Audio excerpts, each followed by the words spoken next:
Leaded by our friend Ian McMahon and seconded also by Rob, that are one of the best people that knows about postal stationery in the world. Ian, thank you for coming from America for this. Thank you. Thank you.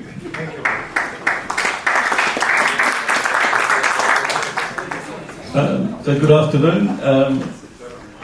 As Elder has said, my name is Ian McMahon. I'm from Australia and I'm the chairman of the Postal Stationery Commission. Being passed around as an attendance sheet as happened at the last seminar. Please sign it, and even if you signed the attendance sheet for the previous seminar, you should sign this one as well.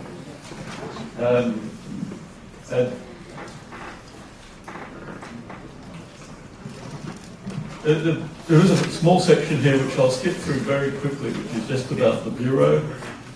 The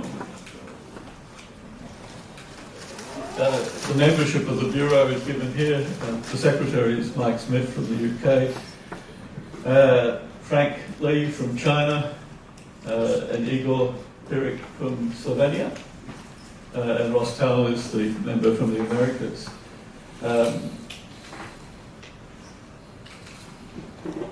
The Commission has a newsletter twice a year, and if you want a copy, please email myself or Mike Smith, and we're more than happy to send it to you.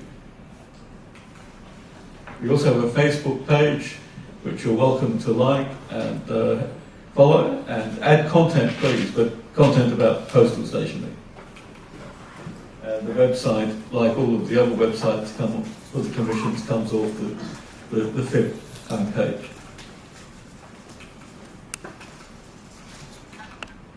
But the two main parts of the talk, firstly I'll talk generally about judging postal stationery, and then Ross will follow up with a discussion specifically about treatment in postal stationery. One of the things that the rules set out is just what is postal stationery. Now, the official definition I've put up here from the threads. So it's a postal material which bears an authorised pre-printed stamp or device or inscription indicating a specific face value of postage or related services being paid. Oftentimes these days the stamp is called an indicium, but whether stamp or indicium, it's basically something which says that the postal service has been prepaid. So the Mulready envelope from the United Kingdom, which is one of the early postal stationery items, has on it postage 1 penny, indicating that postage has been paid. So most people, I think, understand what postal stationery is in general, and later on we get to look, very soon we get to look at some of the exceptions and some of the areas that cause people problems. And it's important for someone judging postal stationery to recognise things that really shouldn't be included in an exhibit. And so the indicium in these three cases, the indicium of King Edward VII from Queensland pays a registration fee, which is a postal service. The indicium for the New Zealand prisoner of war mail air letter pays the airmail aerogram service, and a traditional embossed 10-cent indicium on the Canadian envelope. So that's what most people will recognise immediately as postal stationery. There are a few other things that are specifically included when you come to the guidelines that at first glance may cause an issue. The first is non-value indicated postal stationery. It's particularly the case now in modern times where the post office will issue postal stationery envelopes or whatever with no specific value, and they'll say postage paid. And they can be included in a postal stationery exhibit, but they do cause some people problems because there are similar devices on envelopes produced by private companies and the like. The guidelines specifically allow stamped telegraph forms. These are ones that have an indicium, not unstamped forms, and also stamped money orders, postal notes, specifically include international apply coupons. For the term formula in postal stationery language are items that don't have an impressed postage stamp or indicium on them, but technically they're not postal stationery, but they are allowed when they're regarded as forerunners. So Hong Kong, before it had postal stationery postcards, issued postcards with an adhesive stamp attached, and this was quite common. You can get forerunner formula registered envelopes, aerograms, postcards, and the guidelines specifically allow them if they were issued before as forerunners for the stamped stationery that follows. So just coming quickly through some of the things that can't be included. They all are definitely not postal stationery, but unstamped stationery formula items other than the ones that I've just spoken about. The post office, as Peter said, issues what he called a lot of junk, but they issue forms and other things which don't have an indicium on them. They'll issue unstamped postcards. They're not postal stationery. And also, the military often had the same thing. In often case, where the soldiers, for example, had free mail, stationery was provided by the military forces or by non-government organisations. They're unstamped, so they're not postal stationery either. And the guidelines specifically say that postal administration stationery, which is not stamped, because the post offices had the right under the services of the post to send mail for free, also not postal stationery, and the same with official franks.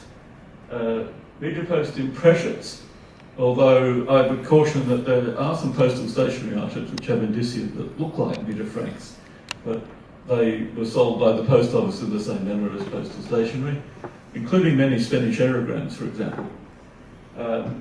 And one which causes confusion to many people are privately generated postage paid impressions, such as the top envelope.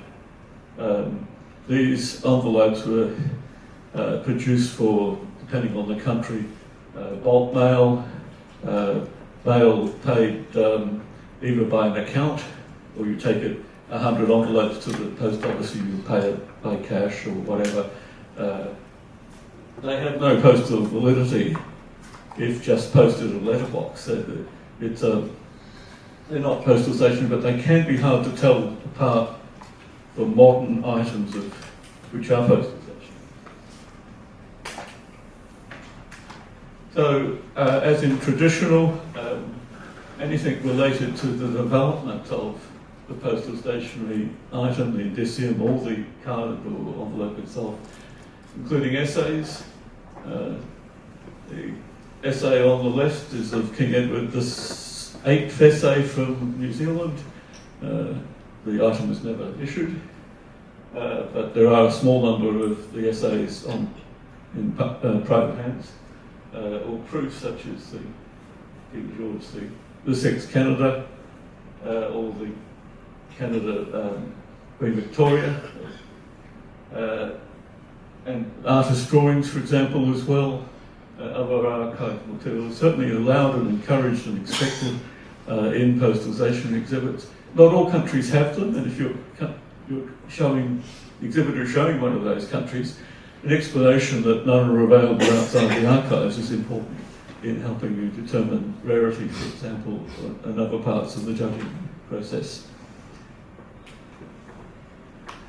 Specimens, as in traditional, allowed. Personally, I think it's important that the exhibitor tell you why the specimen was issued, because specimens were issued for many purposes. The most common one were the UPU specimens. Many countries overprinted their stationery with specimen when they provided their samples to the UPU for distribution to members. Not all of them did, though.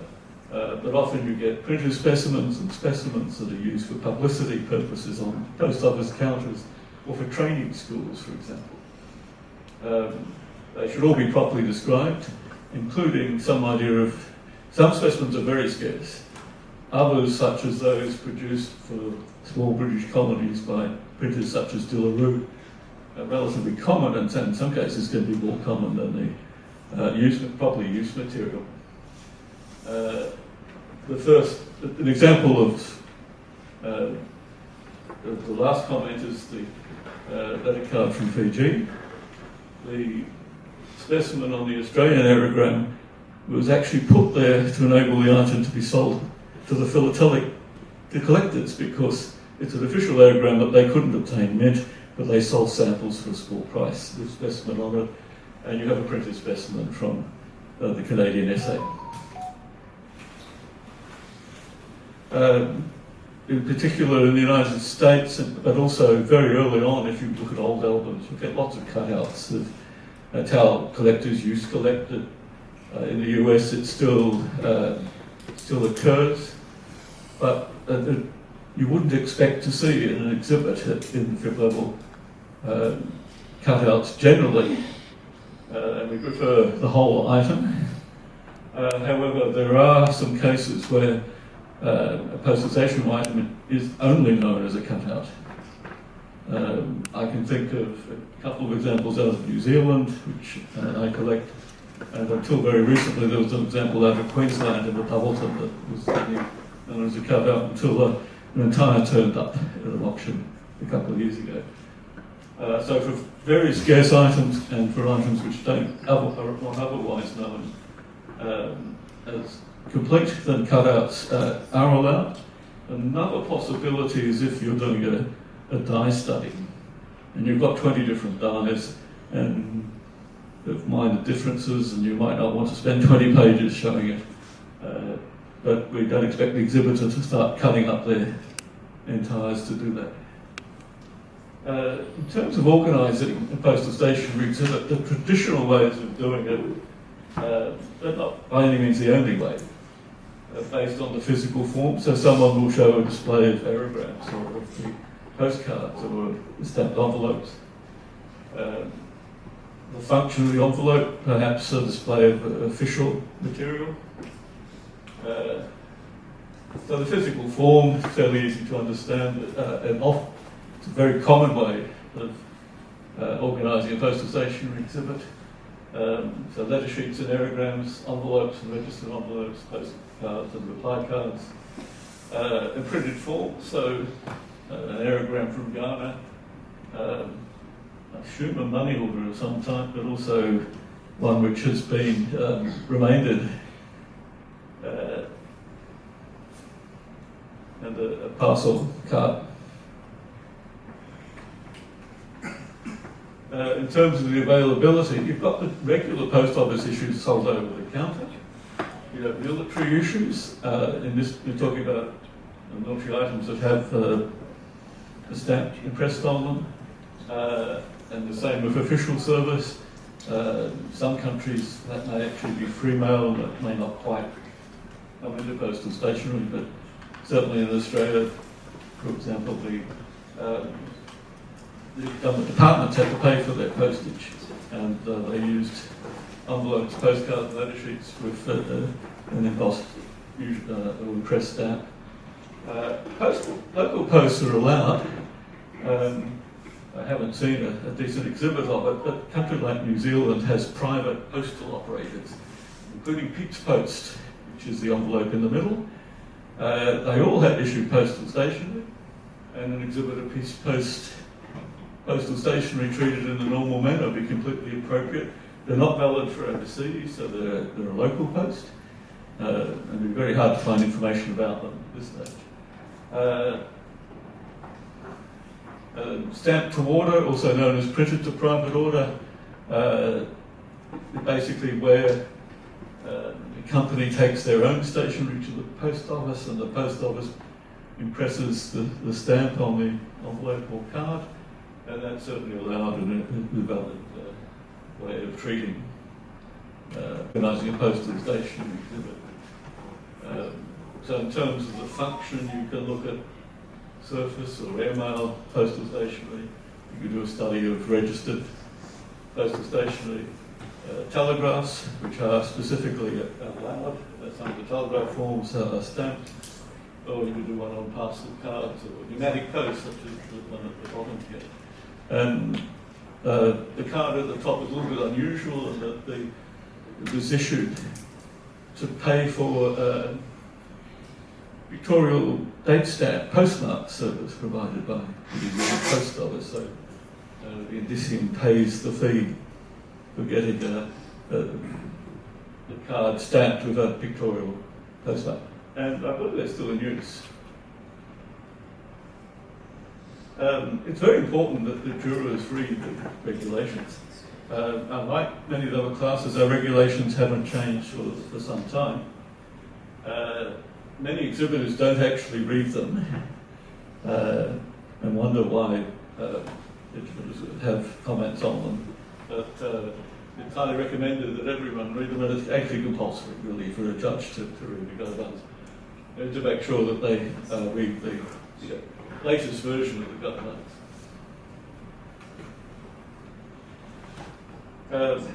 The postal stationery class did evolve from traditional and not postal history. The judging criteria are similar to traditional, and the focus of the exhibit is on the stationery and the description, and not so much on the postal history. Although, like the traditional classes, correct usage of postal stationery is valued, and you would expect it to include a description of those items in the stationery exhibit. And the judging criteria you've all seen, I'm sure, because that's actually the same as a number of other classes.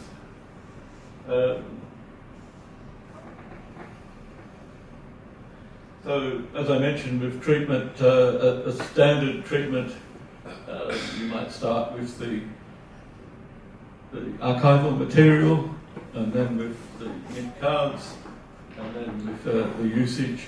A small number of usage items are not only allowed but encouraged, particularly a usage based on why the postal stationery was actually issued. So it was issued as a domestic card, a domestic usage, and then something uprated for international or for airmail or for registered or some other postal service.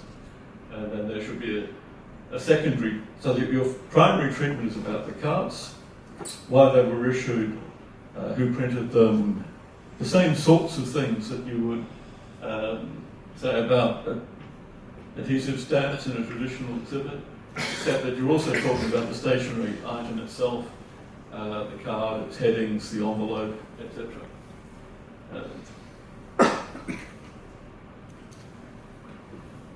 So with the scope, stationery items do pose challenges because they are larger than stamps. The number of items you can show in a given space is less. So that does limit you in terms of breadth or depth. There is a comment here that we do see many exhibits based on breadth rather than depth, but breadth means that, for example, if you try to do all of the postal stationery of a large country, then you're going to be treating things fairly superficially, and oftentimes it would be better if you did an in-depth study.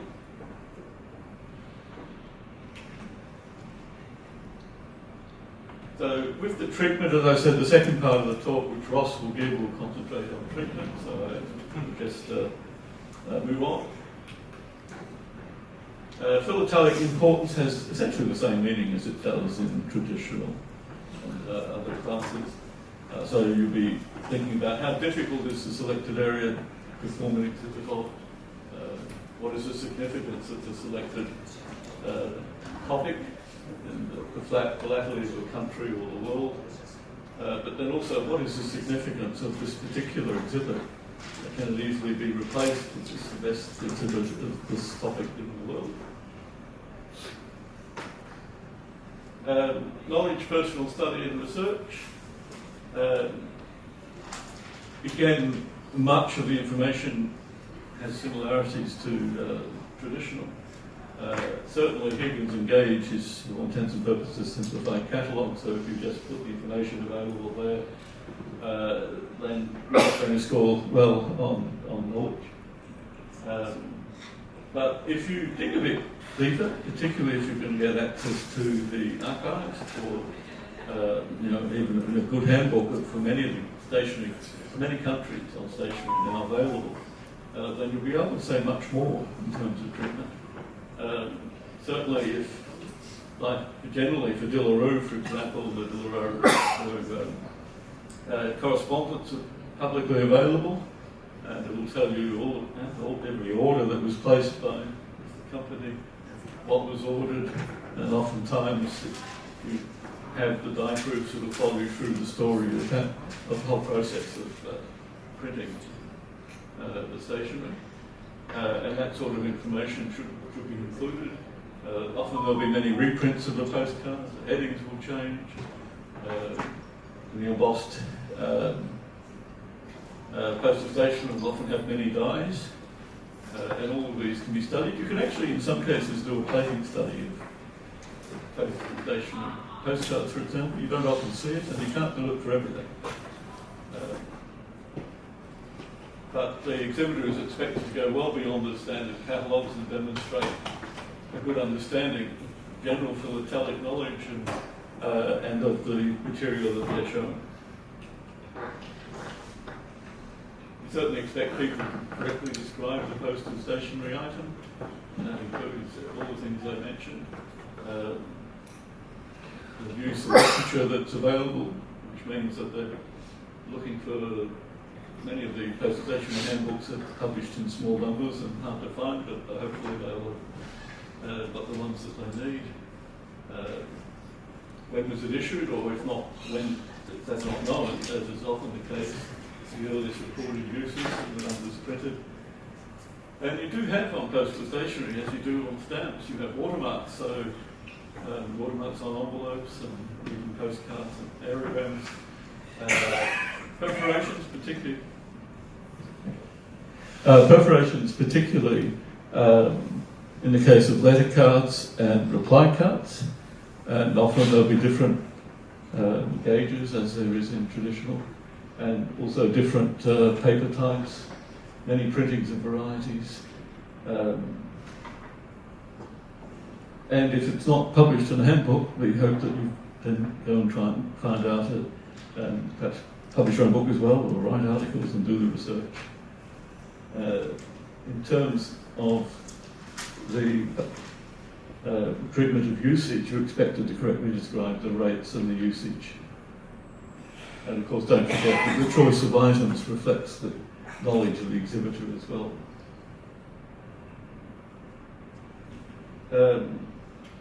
Oftentimes, early usages are good, and they're often difficult to find. And as I mentioned earlier, the examples such as the intended use of the postal stationery item, and that can change over time. Items should, of course, form part of the story and not just be put in because they're very good items or very expensive items. We do sometimes see, particularly in narrow subjects, a lot of duplication, and that should be avoided. And that duplication can come from people perhaps putting in cards with postmarked in different towns or with other things that are not relevant to the postal stationery treatment. Condition postal stationery should be in the best condition possible, so modern items should be perfect. Oftentimes, scarcer or more difficult items may not be available in the best condition, particularly countries like Queensland, where it's very tropical, and particularly used as Sierra Leone, which is also tropical. Finding one of that, which is a formula registered envelope, in good condition is just not possible, other than a completely mint example. And obviously, where possible, there should be no tears, no missing corners, no bends or stains, and In the case of letter cards, you don't want the margins to come apart at the perforations. And rarity is similar to all other philatelic classes.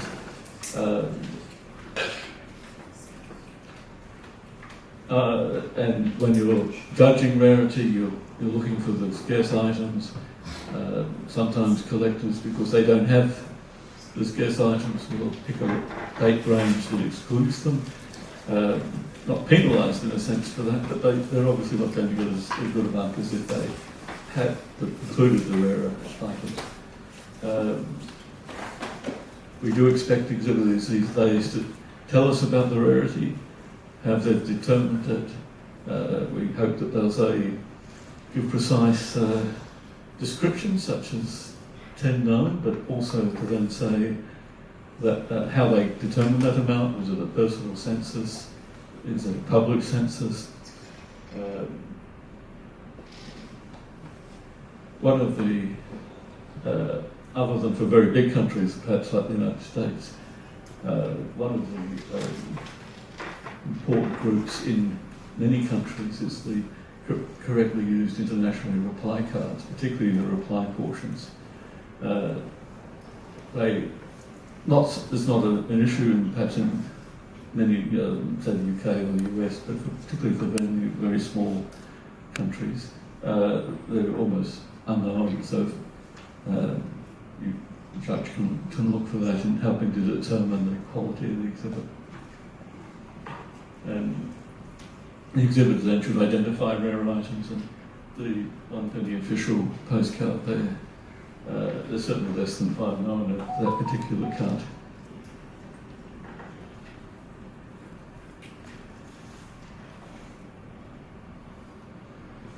These are general statements. It's important that the judge takes into account just what country you're talking about. Like a country like the US, a country like Canada, or a big European country. Some of these comments may not apply. Like most postal station runs are very small print runs. That's certainly true in many small countries, but is not true in big countries.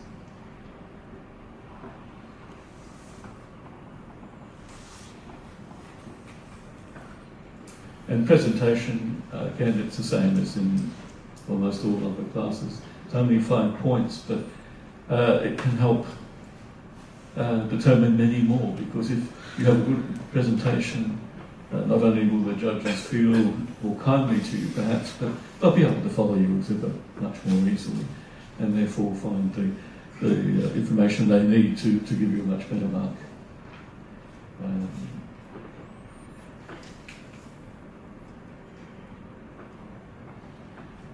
You can, of course, write too much, so an exhibitor should understand they're not writing a book.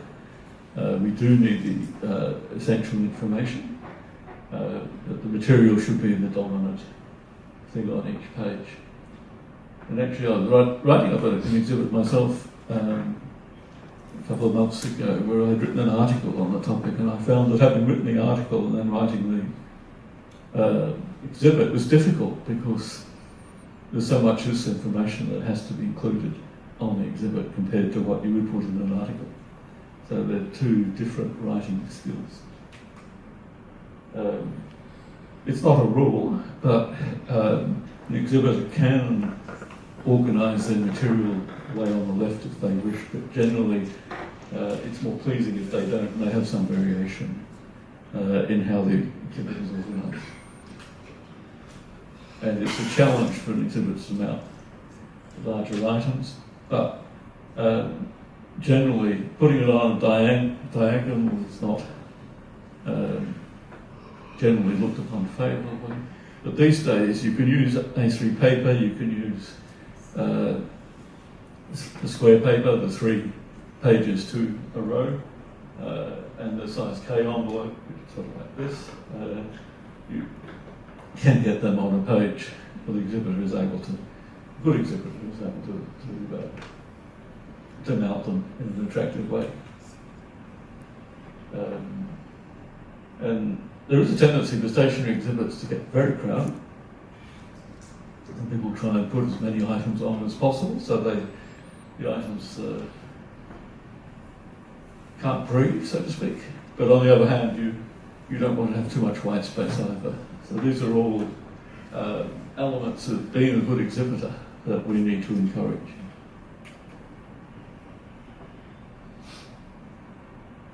And it is true that postal stationery has perhaps come of age, and that it is possible to get an international article with postal stationery.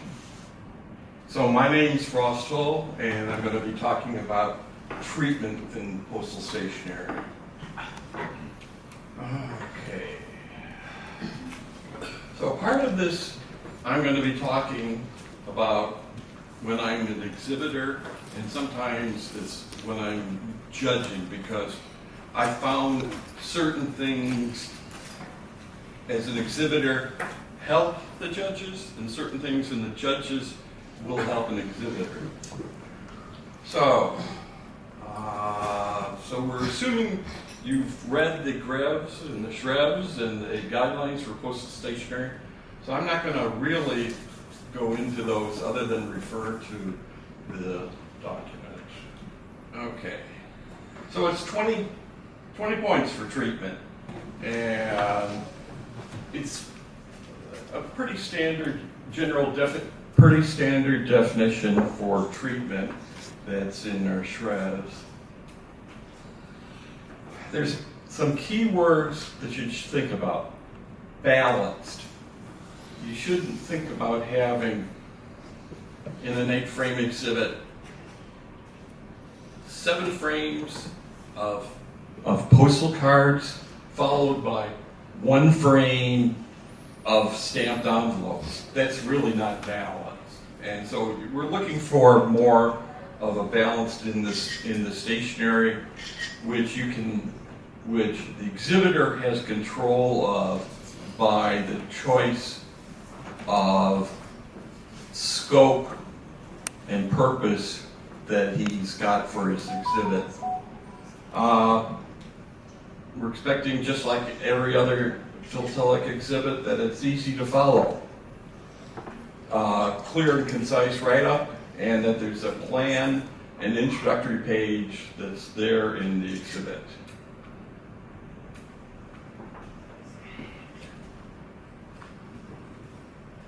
Okay, so let's talk about where they're going to be found,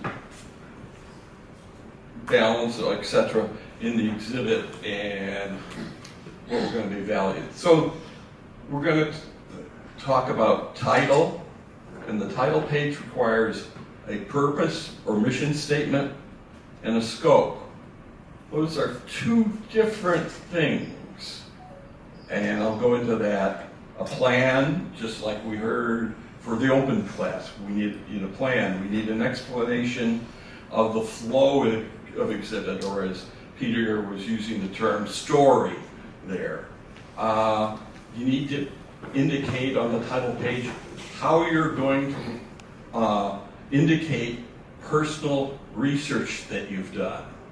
The references need to be on the title page, and I'm going to talk about that, and rarity indications, and then an epilogue, an ending to the story. You've got a beginning, a middle, and the end. You've got the archival material, you've got the issued material, and then how did it end? Did it end in the items being demonetized, and there's some indication of that. There's other ways you could end. So the exhibitor has control of the balance, he's got control over the write-up, and for 1-frame exhibits, there's some more areas to discuss. And in the US, we highly recommend the exhibitor not only provide, when they enter the competition, providing a copy of their title or introductory page, but also a synopsis, maybe up to 2 pages there. Think of it as a place where you're sitting with your buddy and you're wanting to tell him some things that really don't fit into the exhibit, but you want to tell them a little bit more of your struggle of finding this stuff. Just any kind of information that gives some more insight into the exhibit that doesn't belong, I mean, that doesn't directly relate to an item that you could fit in the description, but something like that. Page headings, and then as Ian talked about, there's selection of material without excessive duplication. That's one of the problems that I see frequently in postal stationery is duplication. So let's see, the logical progression, yeah, that's the thing. You've got a structure that you as the exhibitor have promised. One in the title. If the title is Postal Stationery of Columbia, I'm going to expect to see the full spectrum of Columbian postal stationery, not just postal cards, not just envelopes, but aerograms, etc., everything in there. So you can work on your title to get that structure down, because I'm going to expect you to cover every aspect of that title. And then there's the purpose, where you're telling us expanding a little bit more on your title. Okay, I'm going to show postal cards of Columbia, but I'm only going to show you the international cards. It really should be explained more in the title, but that there's a scope where you're limiting perhaps by a date period. So I'm not expecting to see things before or after, but you bet, especially if you aren't covering the earlier stuff, you better explain to me why you're choosing it. I mean, you may choose for a British area that you're going to show King George V. Okay, I'm not going to expect to see Victorian. I'm not going to expect to see Elizabethan or now Charles. You're narrowing that scope and you're telling me what that scope is. I mean, it's all, I mean, you should just do, you should create a plan. You should have your scope, have your purpose, and for every item that you're putting in, ask yourself, where does this really fit into that scope, that limited, say, period of time? Are you moving out? Are you adding privately produced material? Just think about what you're putting in against what you set as the criteria the judges should look at of whether or not it belongs or doesn't belong in your exhibit.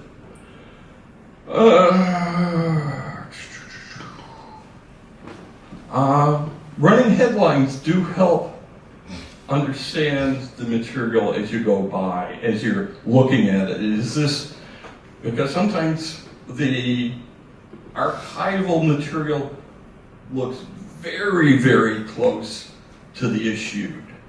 And you need to have some running headlines telling you that you're now in the archival section for the 1 cent postal card of 1893, and then you're into the production of it, and that helps a lot. And again, I keep saying, keep it to postal stationery, and keep it to your subject that's in the title. Don't go wandering off showing, because this is a great rarity piece of postal stationery, but you're showing as I said, George V, but this is an Queen Elizabeth thing. It doesn't belong there. It may be a great piece, maybe a great rarity, but it's not part of the subject that you're covering in your exhibit.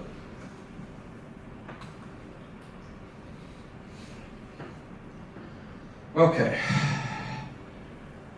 Should be brief and clear enough, yeah, to what you're seeing. That's why I said a title like the Postal Stationery of Columbia is just, or Postal Stationery of the United States is just a way too broad subject for you to fit it into 1, 5, or 8 frames. There's just so much, so you need to narrow it down. And when you choose a title, watch out for cute names. I'm right now blanking on some of the, there's been a couple cute names in Postal Stationery I've seen, but, what was it? Anyway, I suggest having a start and end time works really nice in a title to help show your scope that you're limiting it to that period.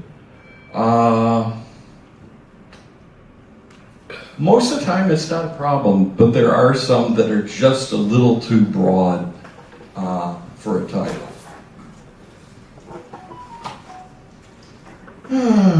Okay, the title page is going to have the title. I've seen a couple exhibits that didn't have a title page. That made for very interesting trying to figure out before I got to the show what I'm actually going to see. And I felt that that allowed me to choose the title of the exhibit. May not be what the exhibitor intended, but I could make my best guess from what he said, and I chose that as the title. Okay, then there needs to be the purpose. What is the purpose of the exhibit? And a continuation of that, as I've been talking about scope, so you can tell what's in and what's not in. You need a plan, much like we've talked about in the open class. A list of personal research by the exhibitor with references article. Okay. And then this list of most important. This is the one part that I have problems with exhibitors when their first reference that they say, Higgins and Gage. Gee, that's like I'm hoping he looked at Higgins and Gage before he did his exhibit. I don't need to know that you looked at Higgins and Gage. I don't need to see that as a reference. I need to see relevant references. I don't need to see that as a reference. Chili Filatelia, 1929 to 2024. Oh, good. So that means I have to go through all those. How many issues? No, plus a whole lot of issues to try to find something that helps me understand your exhibit. One thing that I've been doing recently is, I find that when I see the list and it says, say, a specific philatelic journal, volume 39, pages 20 to 24, that's a nice reference for me. But sometimes I have difficulty being able to obtain that reference. So what I've been doing is having a list of the items and then getting PDFs for the references that are relevant for those pages, putting them all together in one large PDF, and then giving a URL on my title page to where you could find those references. So it makes it really nice for the judges to find the relevant, and it also gets you to think about what are the most important references that you need. I mean, there are important references, and then there's not so important. This helps you get that and gets it to the judges so they can have a better appreciation of your material. Okay, let's see. Okay, so just again emphasizing you have to have a title page, and you need to convey information, and you need to make sure that information is really important. We don't need a history of the country. We're not looking for that. We need to see information that's relative to what you're showing in the exhibit. So, I think that'd be repetitive. Okay. Now, we've got a couple additional considerations in there. Is I look for you telling me how you're going to when you have a description that has your research in there, how do you indicate that? Some people use a little book symbol. Some people do it by a text, some highlighting in a certain color of a text box. That's going to be where your research is. However you do it, let me know where it is. And likewise, some people also use a magnifying glass. Yeah, I forgot about the one. And I use that.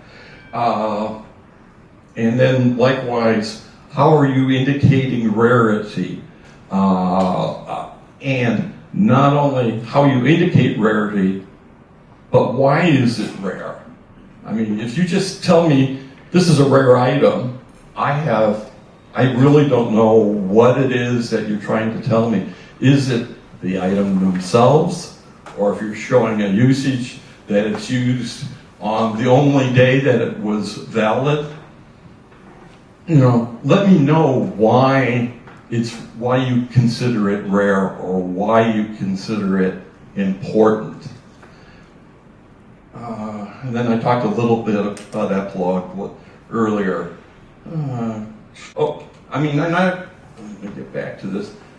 Again, for the reference, I'm not expecting you to tell me what the research you've done or things like that on there. I just need to, in the terms of treatment, tell me what is the research, how I can find that in the 8 frames or whatever you have of your exhibit. Okay. This is it's not only important to have that purpose, which is going to tell you that what you're trying to show me, that you're going to show me that just mince examples or whatever it is, the purpose of your exhibit, have that right at the beginning. I really hate to have to look through 2 paragraphs of something, maybe history of the country, or that it's been founded in 1891 and they didn't start Postal Stationery later, and then you finally tell me, I'm going to show you blah, blah, blah, whatever it is. Get that right at the beginnings and make it so I don't have to go searching through all the text on that title page to figure it out. So that's the purpose.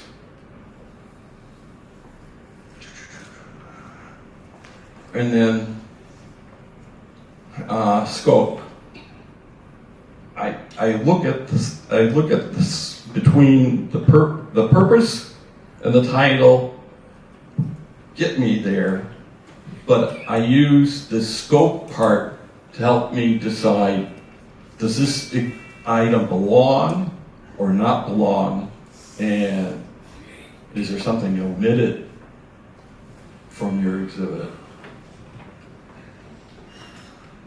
Okay. Like, for example, you say that it ends in what year? Say 1934. Your exhibit ends. Why? Is it the end of issuing postal stationery? Or did you choose this just because historically for your country of what you're issuing, that was an important year? There's lots of different reasons you can choose an ending, but choose an ending that's explicit, and you're not cutting out all the rarity items of postal stationery.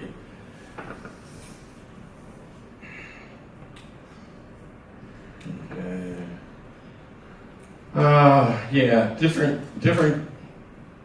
groups define what is included and omitted either in their scope in postal stationery or traditional and postal history use it that what is in and what's out as part of purpose. And likewise, the definition of beginning and end being in different places.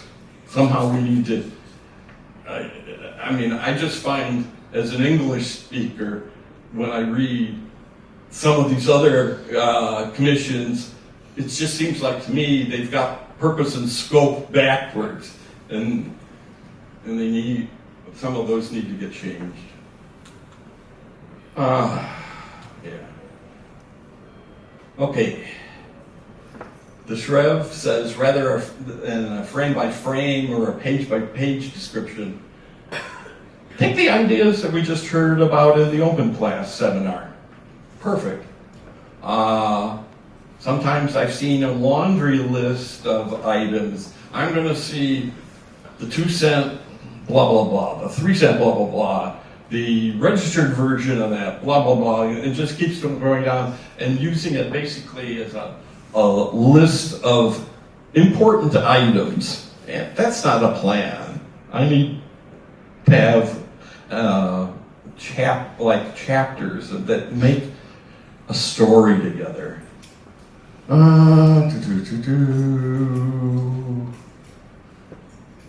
again, the Shrevs talk about logical progression, easy to follow. Okay, usually it's not a problem, but there are times when I've looked at a couple postal stationery exhibits where I almost felt I could take all the pages out of that frame, randomly just throw them up in the air, pick them up in any order, and put them back in. And that was pretty much the way their plan was described with the thing, but it just then didn't follow. There's a reason why you're putting it to follow in order to make it easy to read. Flow exhibit.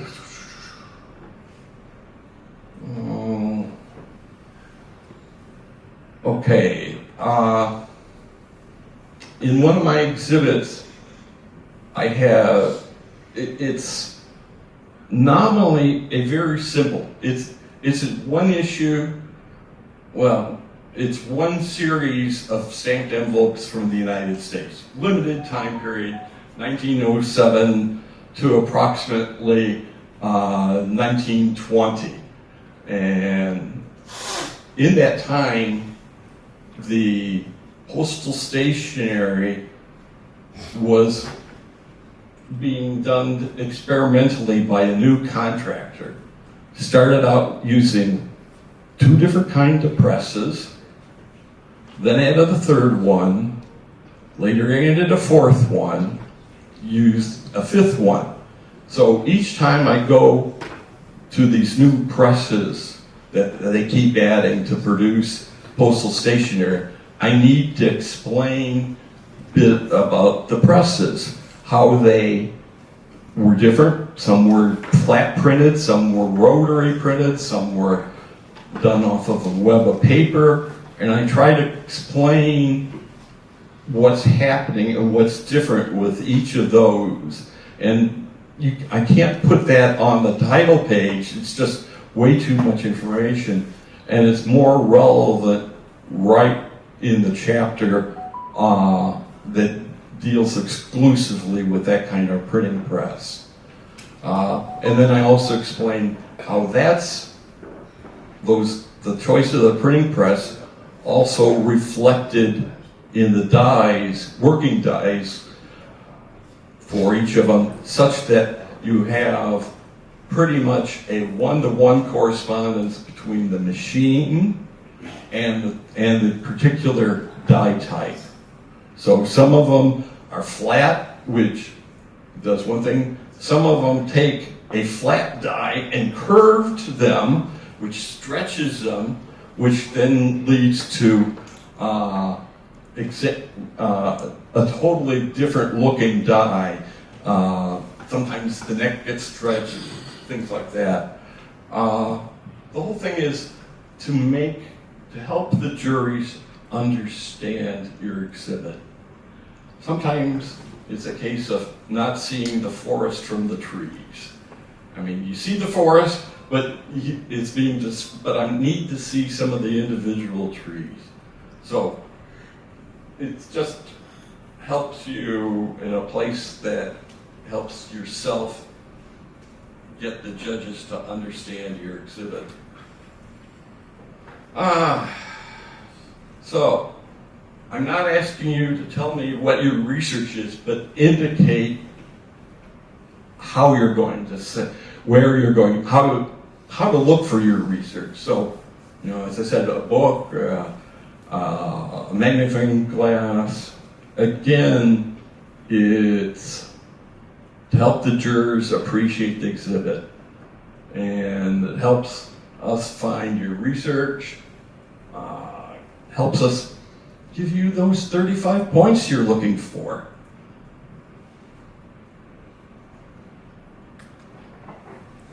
I sort of talked about this.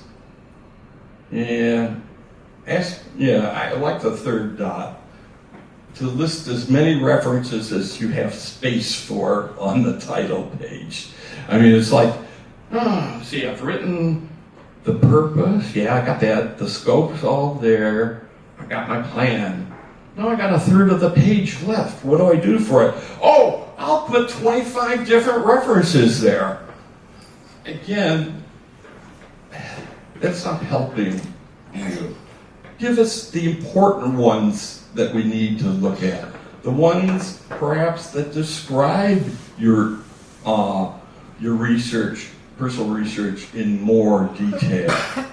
That would be much more useful than Stanley Gibbons, page 28 to 32, etc.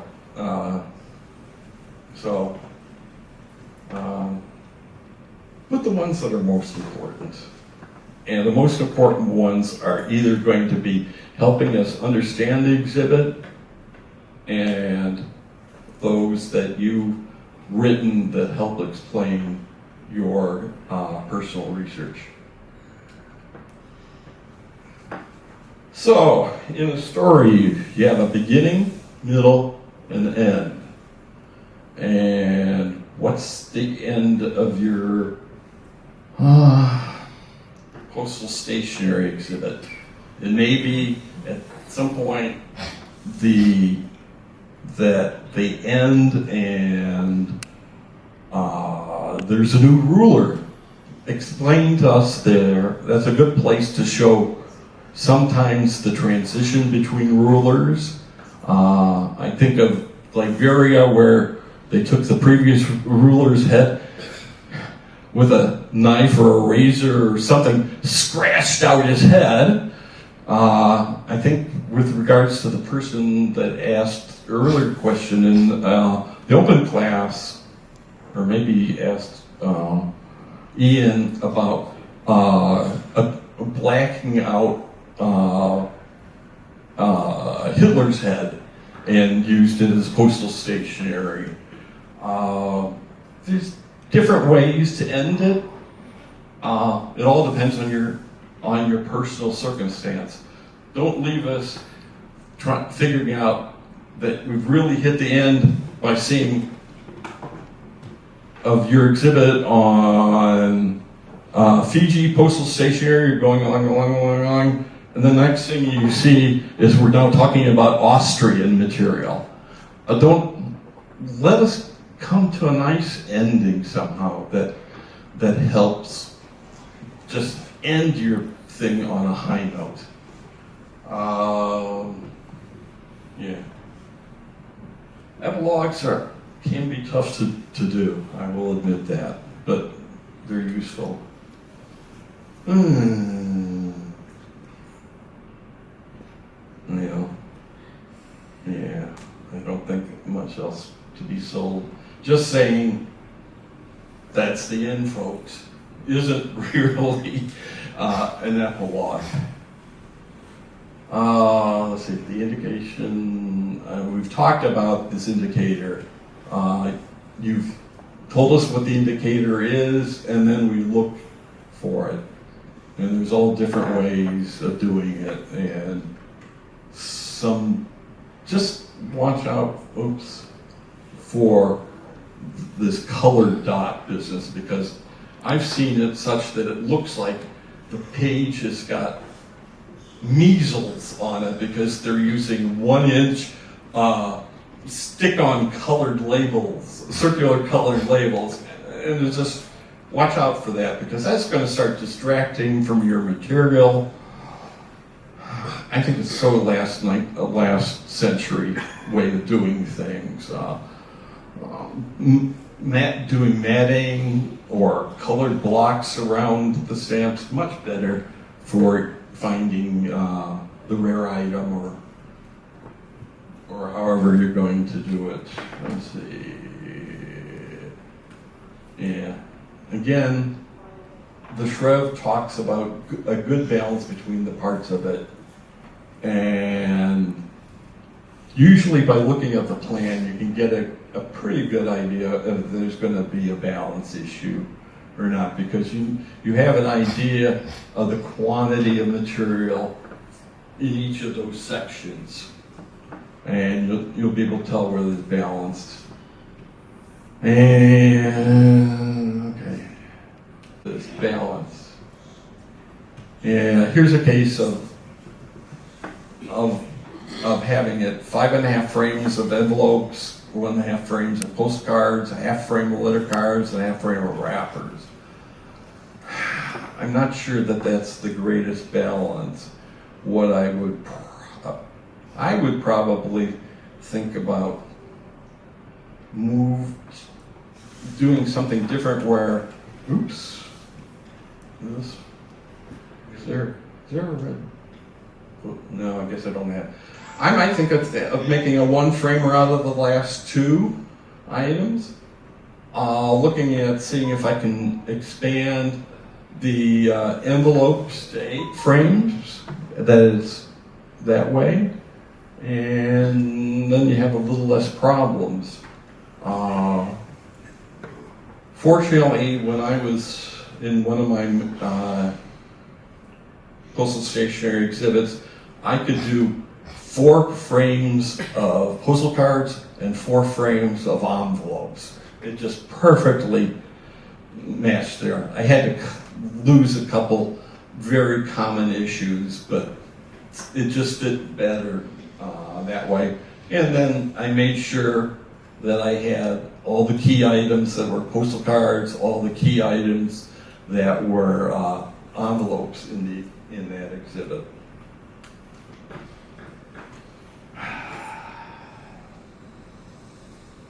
This is one of my biggest things that irritates me as a judge, when this is supposed to be a postal stationery exhibit, not a postal history. But when an exhibitor decides to talk about the postal history of Fiji postal cards, it's like, oh no, this doesn't belong in postal stationery. If you're really doing postal history, put it in the postal history class so it's evaluated that way. I have seen let's see, there was one exhibit I was looking at that was Malta Postal Stationery. The country has a small, I mean, if I include postcards, postal envelopes, registered envelopes, letter cards, everything they issued, there's not too many of them, different things.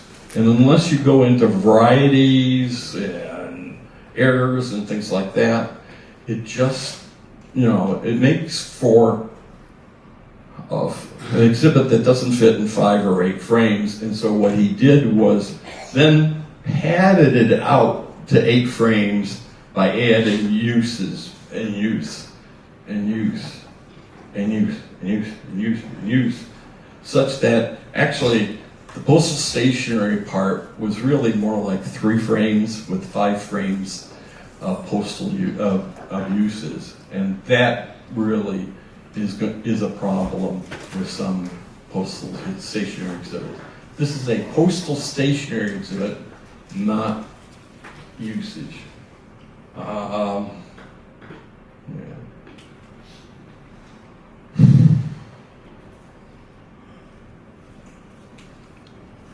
I'm gonna skip this. This basically, you need a way of conveying information, and you don't always have to use full, complete English sentences. Think about bullet items of this. You can get your point across through a few bullet points, and I think it helps for some people who aren't native English speakers or don't have, or not native English speaker or have a friend that could help them. But this way, you can get the information that you're wanting to say. It's done by De La Rue. It's done by typography. 350,000 were issued. They were in first day of issue was December 31st, 1911. You can just say those in bullet points and not have to use complete sentences, takes up less space, just makes it really easy for me as a judge, or all the judges, to help look at that and get the information very quickly.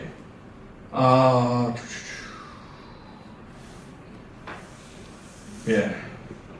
And again, the Shrev says it has to be concise, but it doesn't say that you always have to write incomplete sentences.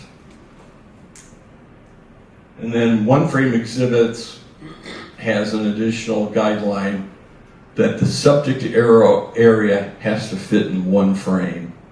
Not that you've taken frame number 1 out of your 8-frame exhibit and gone that way. So, okay. All that we've talked about, and I can give you the test. I think I put this set of slides up on the Postal Stationery website, so you could look at that. So, even without you taking the test, you've all now passed the test. Thank you. So, thank you, people. So, time for questions.